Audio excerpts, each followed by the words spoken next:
All right, today we are diving headfirst into a real linguistic detective story. It all kicks off with a single, super common sound. But trust me, it's going to take us on a wild 5,000-year ride across continents and through cultures. And it's all to uncover this hidden connection between words that on the surface look like they have absolutely nothing in common. I mean, it seems pretty simple, doesn't it? A word is just a word. But what if the sound of an action, that raw physical energy of an impact, is actually baked right into the words we use for it? What if the words for break in languages that are completely unrelated are actually, distant cousins, sharing some kind of ancient sonic DNA? Okay, if you've ever been anywhere near a construction site in South Korea, you've definitely heard that sound. That's a Ppeureka. In English, we'd call it a jackhammer. Now, the word itself, Ppeureka, it sounds foreign, right? And it is. But it's also our very first clue in a linguistic mystery that stretches across the entire globe and back thousands of years. Now, the official story, the one you'll find in most books, is pretty straightforward. You've got the English word breaker for the tool that breaks stuff. That gets borrowed into Japanese as Ppeureka. From there, it makes its way into Korean, and to give it a little more oomph, a sound that feels right for a noisy construction site, it becomes Ppeureka. Case closed, right? A simple journey for a loanword. Well, this is where our real investigation kicks off. That accepted story is neat and tidy, but it might just be scratching the surface. What if the reason that word was adopted so easily is because its core sound, that explosive ba, already meant to break, deep within the DNA of the Korean language? And maybe a whole lot of others, too. To figure this out, we have to go back, way back. We're going to follow the echo of that B sound all the way through history to try and find its source, like we're tracking an ancient sound wave that's still rippling through to today. And here it is, our first huge clue. In Sanskrit, which is one of the world's oldest languages and a root for tons of languages in Europe and India, the word for to break is bhañj. Now listen closely to that first sound, ba. It's this explosive puff of air you make with your lips. It literally is the sound of an impact. So here's where the core hypothesis of this whole thing really takes shape. The theory we're exploring suggests there's a direct line from that ancient Sanskrit bhañj to both the English break over in the West and the native Korean Busuda in the East. These words are from completely separate language families. They shouldn't be connected. And yet, they all seem to latch onto that same explosive boo sound for the exact same action. This is the central mystery we're digging into. So let's zoom in on that Korean connection. The theory we're looking at argues this is no coincidence at all. That B sound is just packed with this physical energy, and the Korean language gives us a pretty fascinating look at how this proposed sonic energy actually works.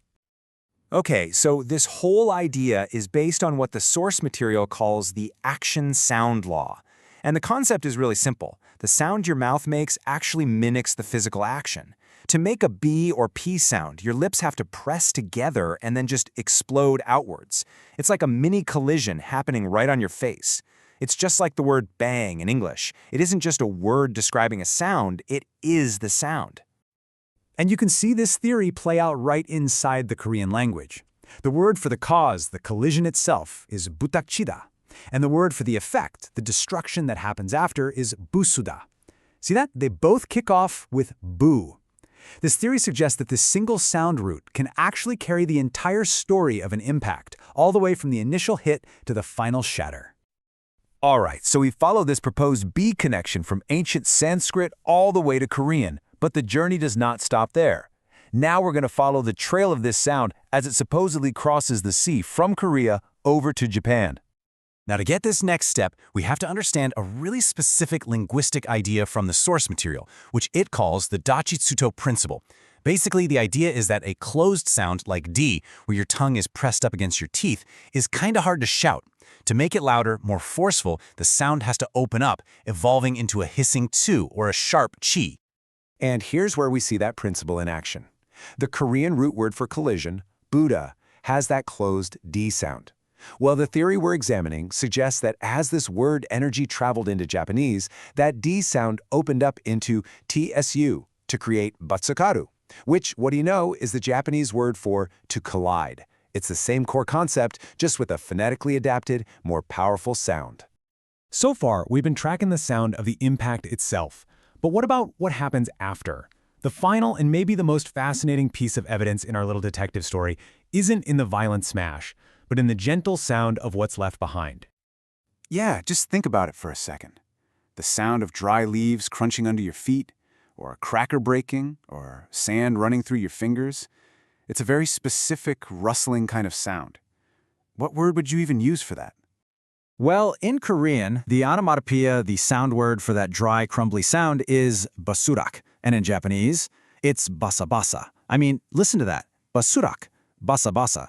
The similarity is just uncanny. According to this theory, this is no accident. Both languages grab that B sound and follow it with a hissing S to perfectly capture the texture of something dry falling apart. And this leads us to what the theory sees as its smoking gun. It suggests a direct line of evolution. The Korean verb basuda, which means to crush, traveled to Japan and became the onomatopoeia basa-basa, the word describing the sound that crushing makes. So in this view, a word for an action literally transformed into the sound of its own aftermath. So, let's step back and look at the whole picture. We started this whole thing with the sound of a jackhammer on a Korean construction site, and we've traveled thousands of years into the past and all across the map of human language. It's time to bring all these clues together. This timeline really just lays out the whole incredible journey. It starts millennia ago with the Sanskrit bhañj. That B energy, so the theory goes, travels west and becomes break, and it travels east to become Busuda. Then, from Korea, it influences the Japanese Butsukaru. And then, in this amazing twist of history, the English word breaker travels all the way back to Korea as Ppeureka, returning the sound to a place where it already had this deep, ancient meaning. The circle is now complete.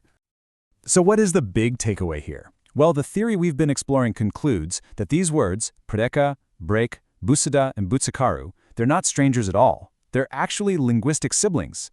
From this perspective, the Korean Ppeureka isn't just some modern loanword. It's the newest member of a 5,000-year-old family, all born from that single explosive sound of impact. Which leaves us with a pretty fascinating thought to chew on. In a world that's full of fragmented histories and cultures that have drifted apart, could it be that the one thing that has remained intact, the one thing that was never truly broken, is the ancient universal sound we all use to describe breaking itself? Thanks for joining us.